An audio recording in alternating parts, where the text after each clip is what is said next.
Hello tout le monde, bonjour et bienvenue dans le Café Tarot de ce vendredi 11. Voilà, la semaine se termine. Un petit café tarot de plus avec vous, c'est toujours un plaisir. J'espère que vous allez bien, que votre semaine se termine bien. On va continuer ensemble pour voir les messages avec les mêmes jeux qu'hier. J'ai trouvé que c'était sympa. J'espère que, en tout cas, que ça peut vous aider. Merci vraiment pour vos commentaires, vos partages. Merci aux nouveaux abonnés d'avoir rejoint le groupe. C'est vraiment sympa. Et donc, on grandit tous ensemble, petit à petit, et c'est vraiment super. Alors, je vais prendre un petit peu de café. J'espère que vous êtes bien installés, que vous avez vous aussi votre café, votre eau, ou bien peut-être rien du tout, mais en tout cas que vous êtes bien. Alors, qu'est-ce qu'on a? Donc, c'est pour celles et ceux qui viennent d'arriver, c'est le Twin Tarot Oracle, qui est un jeu basé sur les arcanes majeurs, en version claire et obscure, qui est vraiment très très chouette. Et qui va nous donner donc on va dire la tendance de cette journée en positif et en négatif, donc en défi. Pour ce jour. J'ai vu passer une des deux cartes, donc je vous la montre, c'est l'impératrice. L'impératrice négative, donc comme elle n'est pas, on ne va pas la traduire en positif ou en négatif, on la laisse telle qu'elle est. Elle est dans l'obscur, c'est-à-dire qu'elle a peut-être du mal à avoir confiance en elle. Elle a peut-être du mal à mettre au monde une idée, un projet. Il y a peut-être des personnes parmi vous qui essayent d'avoir un enfant, qui ont du mal, ou qui ont un enfant qui elle-même a du mal à en avoir. Ça vous préoccupe.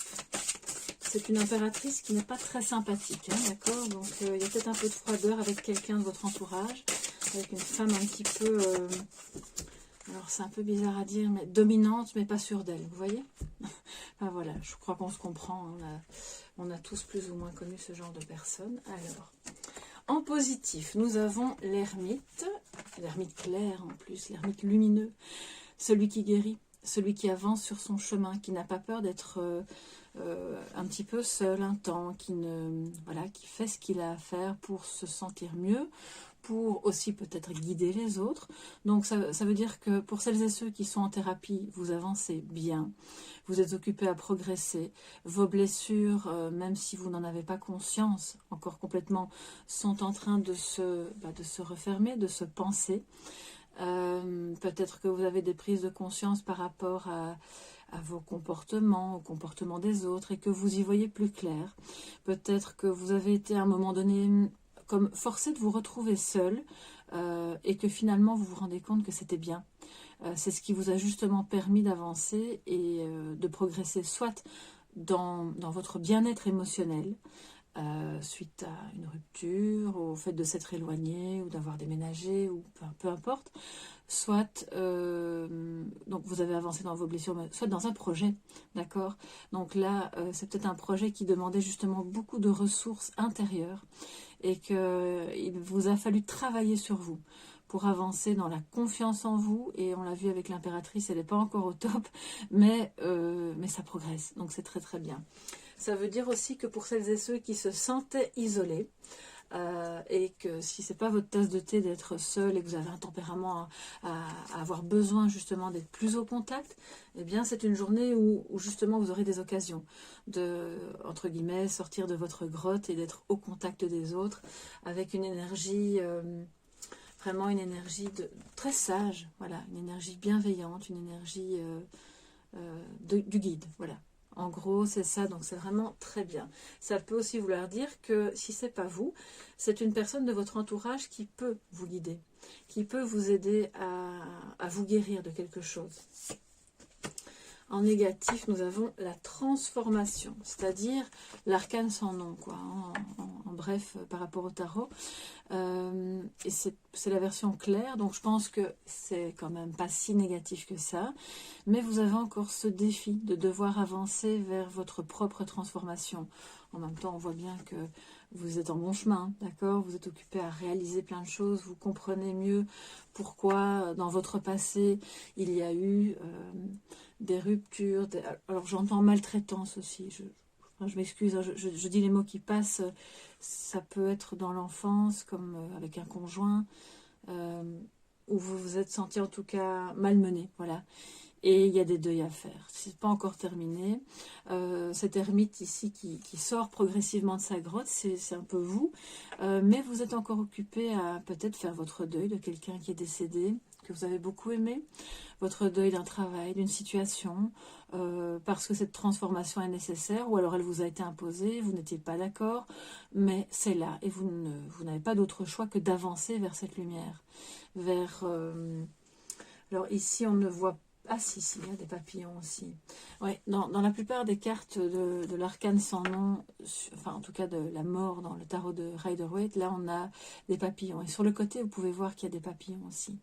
Donc c'est en chemin. C'est encore un peu difficile. Vous êtes peut-être aujourd'hui, ça peut être l'anniversaire du décès de quelqu'un ou une date qui vous rappelle particulièrement quelque chose d'un peu compliqué, une fin suite à une trahison aussi, avec le serpent. Mais le serpent change de peau, d'accord, il se transforme.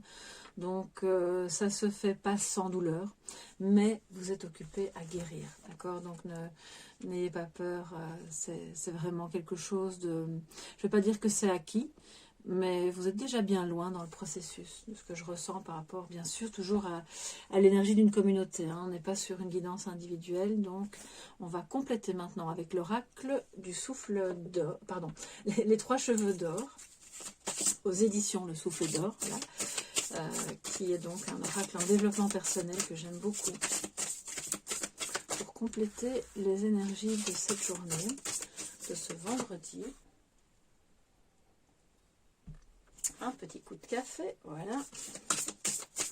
On va voir ce que ça nous dit pour vous tous qui êtes là, les amis, les abonnés. Enfin, finalement, les abonnés sont des amis, hein, voilà. Amis au sens large, bien sûr.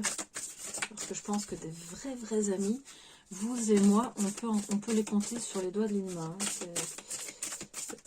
Ça court pas les rues. Hein. Mais on va dire qu'il y a une notion d'amitié entre nous tous et c'est ça qui est chouette. Alors...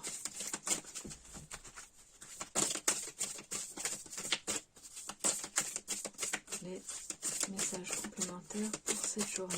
Alors je dois, justement à propos de l'amitié, voilà, je coupe tant que je ressens que je dois le faire, après je vous parle. Toute petite parenthèse au sujet de l'amitié, je pense que c'est important que je vous le dise parce qu'on ne se connaît pas, voilà, on ne s'est jamais vu, rencontré, mais bon, moi, à force de me connecter à vos énergies, parfois de plus en plus en guidance privée aussi, parfois, je me sens bien plus proche de certaines personnes parmi vous que je ne connais pas dans ma vie de tous les jours, que de personnes que je côtoie au quotidien. Voilà, je vous dis ça en passant, parce que je crois que c'est important que vous le sachiez, même si, bon, on n'est pas en contact direct. Voilà, vous comptez quand même beaucoup pour moi. Alors, je vais donc vous donner la suite maintenant. Donc, on a la sagesse, mais c'est fabuleux. Juste en dessous de l'ermite. Alors là, je crois que, bon, bah, ça vient de redire. La sagesse est le royaume. Donc, quelque part, vous allez entrer dans ce nouveau royaume, dans cette transformation, dans votre propre royaume intérieur. Et j'entends dans un nouveau monde, nouvelle vie, nouvelle existence, nouvelle manière de faire les choses, avec sagesse. Il y a ici de nouveau le papillon qui revient, de la transformation, qui s'entremêle avec un signe qu'on pourrait presque voir comme le yin et le yang. Donc c'est vraiment un chemin de guérison vers l'unité. Je pense qu'il y a des personnes qui ont beaucoup souffert affectivement et qui, même si ça prend des années, ne perdez pas espoir parce que vous êtes occupés vraiment à faire du bon boulot pour guérir, pour avancer, pour relativiser. Parce que quelque part, la transformation, c'est la mort, c'est aussi une carte de lâcher prise. On tourne le dos au passé, à ce qui n'est plus bon. On se dit, bon, ben ok, c'est ce qui devait être, c'est comme ça, j'accepte et j'avance. Et là, c'est ce qui fait partie de votre sagesse. Alors c'est encore un peu difficile, mais vous y arrivez. Vous y arrivez et du coup vous arrivez aux portes de ce royaume qui est pour moi rempli de belles découvertes, rempli de sérénité, de quelque chose de bon. Et lui, il tourne le dos au passé, il va vers la lumière, et cette lumière peut-être le conduit à l'intérieur de ce royaume. Un royaume où il y a plus de joie, où il y a plus d'enchantement, où il y a de nouveau un goût pour la vie, l'envie de découvrir quelque chose. Alors on voit, c'est pas un rond, mais j'ai quand même envie de vous le dire parce que c'est mon ressenti. regardez un peu ici, on se retrouve comme avec la roue de fortune. C'est symboliquement et grossièrement, on va dire, c'est un peu le signe de l'infini, tout en étant la roue de fortune. Donc les choses bougent, on voit que vous allez vers quelque chose de bon, que quelque chose de bon arrive à vous aussi. Ça a un rapport avec quelque chose qui vous a blessé, probablement avec quelqu'un, hein. Fatalement, on est rarement blessé par quelque chose d'autre qu'une personne. Je ne parle pas de physiquement, mais mentalement, quoique physiquement, ça peut être malheureusement le cas aussi. Et cette sagesse que vous avez acquise, peut-être à travers une thérapie, à travers vos lectures, à travers votre expérience de vie, vous conduit vers cette magnifique transformation qui est en cours, et c'est pour ça que ça bloque un peu, que c'est difficile, mais que c'est encore un peu douloureux, et on vous dit de justement accepter peut-être ce moment où c'est un peu difficile, surtout si vous sortez d'une rupture ou d'une phase un peu compliquée professionnellement, d'accord? Alors on va prendre maintenant, pour terminer, un petit conseil des anges, un message de sagesse. Je vais prendre encore un petit peu de café. Alors, est-ce qu'on va encore avoir pour la énième fois la même carte mystère? Nous allons voir. Alors, je vais finir par la connaître par cœur, cette carte. C'est le bon moment. Je crois que de toute façon, chacun sent quand c'est le bon moment pour soi. Alors, un petit conseil pour mes amis qui participent à ce café tarot vendredi. Vendredi 11 février. Voilà. J'espère que les choses bougent bien chez vous aussi au niveau de tout ce qui se passe actuellement. Ici, ça bouge lentement mais sûrement, donc on est positif. Il est temps de partir. Partir à la conquête de quelque chose de nouveau.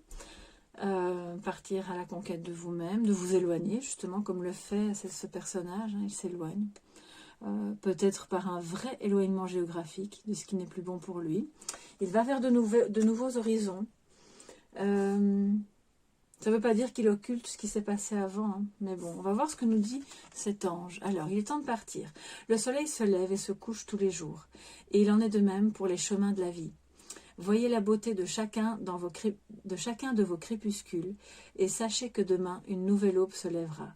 La fin d'une situation n'est que le début d'une autre. Voilà, ça rejoint la transformation, la mort, le royaume, c'est incroyable.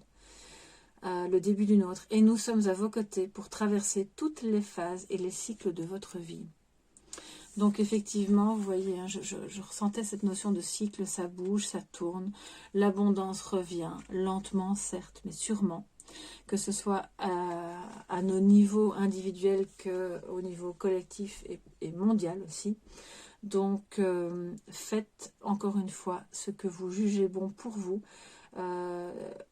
Ayez l'audace en fait d'aller vers cette transformation pour rejoindre en fait la vraie personne que vous êtes à l'intérieur de vous-même. C'est ce que l'ermite fait et c'est comme ça qu'il rentre dans son royaume.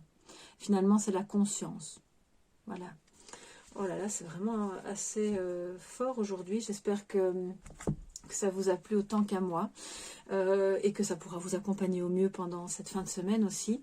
Je suis en train de me tâter pour voir si on ne va pas se faire des petits messages pour le week-end, mais je ne sais pas, il faut que je vois avec mon organisation par rapport au temps dont je dispose pour le faire.